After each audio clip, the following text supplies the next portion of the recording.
Because induction into any Hall of Fame is largely the result of what an athlete has done on his or her field of play, we tip our hats today to the racing career of a fellow called Ed Flemke. We tip our hats to a man whose career spanned from the late 1940s to the late 1970s. We tip our hats to one of the original Eastern Bandits, to a hero who drove and built some of stock car racing's most innovative machines, to a legend whose smiling eyes lit up victory lanes at more racetracks than most of us will ever even visit.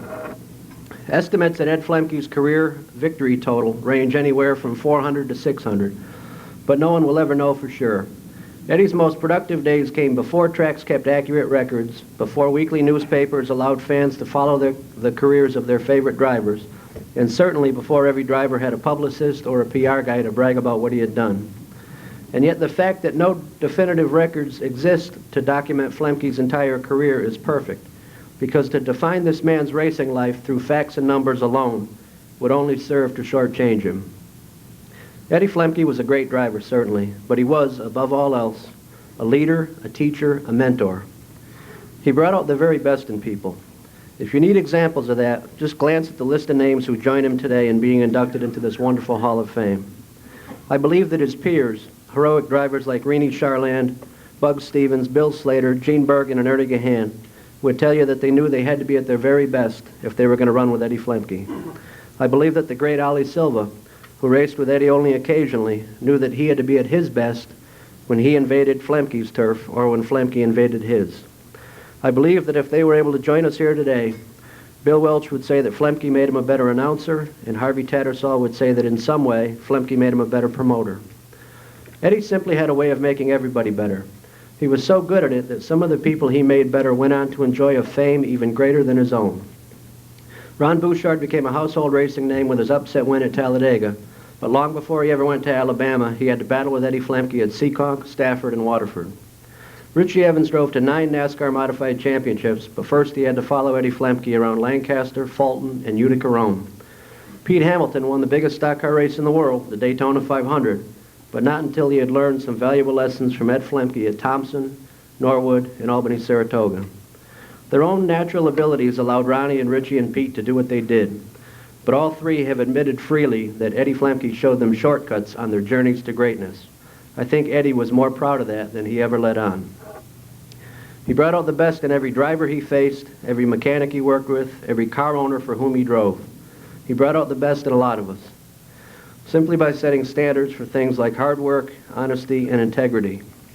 Not a single day goes by that I don't think of Eddie Flemke, and not a single day goes by without his extraordinary legacy continuing to impact automobile racing across New England and across this nation.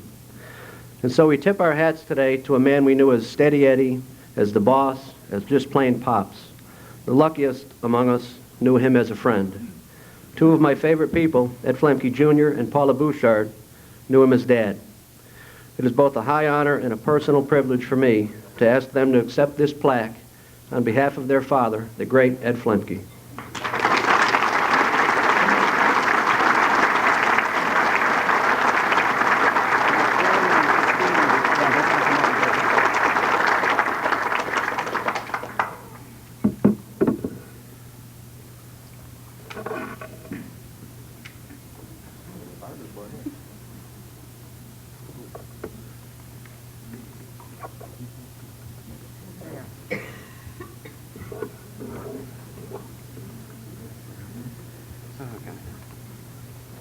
I'm not walking over there. You go on, I'm speaking first.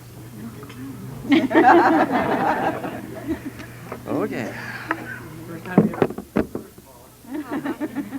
She kicked my ass many times, I'll tell you. Yep. I guess I should start off by telling you a little inside advice my father gave me the first day I was going to climb into a race car. I strapped into my first car at Harvey Tattersall's racetrack at Riverside Park in 1973. I've never been in a race car before that, and as I strapped in and was scared to death, a lot like I am now, he just looked in the window, put his hand on my arm, and said, with all of his wisdom and all he knew about racing, his words to me were, the only person you have to impress was yourself. He turned around, walked away, and went on to Thompson to run a modified, Bobby Jenkins' 2X modified, against the super modifieds, and finished second. Okay. So, if I get through this, I am impressed, I'll tell you. Okay. On behalf of our family, I would like to congratulate everyone who helped make the Hall of Fame and this banquet possible. I know it's been a long time dream to have the Hall of Fame a reality. A lot of hard work went into this project, and now that it's together, you should be very proud. Way back in 1981, when NEAR was first getting started, you tried to get my father to get involved, and he wasn't very cooperative. I can remember him saying, "I'm not joining an old-timers club. I'm not ready for no damn rocking chair." If he was still alive today, he would be 68 this year, and I'm pretty sure he would still be saying he isn't ready for that rocking chair. But I'm sure he would be very proud to be inducted into the NEAR Hall of Fame. I know you know the race car driver, Ed Flemke, and all he has accomplished in the world of racing. The record books speak for themselves, but I would also like you to know he was also a great brother, the youngest of 6, a loving husband twice, a super father and dad of 5, a very proud grandfather of 7, and pops to many. To the people closest to him, a true friend. To him, a true friend was very special. He often said to me, "You are judged by the friends you keep." In the past 13 plus years my dad's been gone, I have met many of his friends all over the country, each one proudly telling me stories about how they knew him. One in particular stands out in my mind, and I would like to share it with you now. A few years ago, I was at the National Auto Racing Hall of Fame in Flemington Speedway, looking around at some of the displays and reading some of the plaques hanging on the walls. As I was reading the plaques, I came across my dad's, and as I was reading it to myself, an older gentleman, who I believe was working there, came over to me and said, "Quite a man that Flemke was. I was very lucky to get to know him. We didn't get to see him much, though. You know, he never did care much for the dirt. He always said it was for planting potatoes." Then he smiled and chuckled a bit, looked up at me and said, "But when he was here, he always made time to look me up." Then he turned, started to walk away, and paused for a moment, turned back at me and said, "I'm proud to be able to say he was my friend. Eddie was quite a gentleman. I think you may have liked him." He smiled again, turned and walked away. On that day, and today as I am looking around this room, I can really appreciate what my dad was saying. You are judged by the friends you keep. He would be very happy to see all of you here today. Thank you for inducting our father, our friend, into the Hall of Fame. And I do have to tell you, this is the proudest day of my life.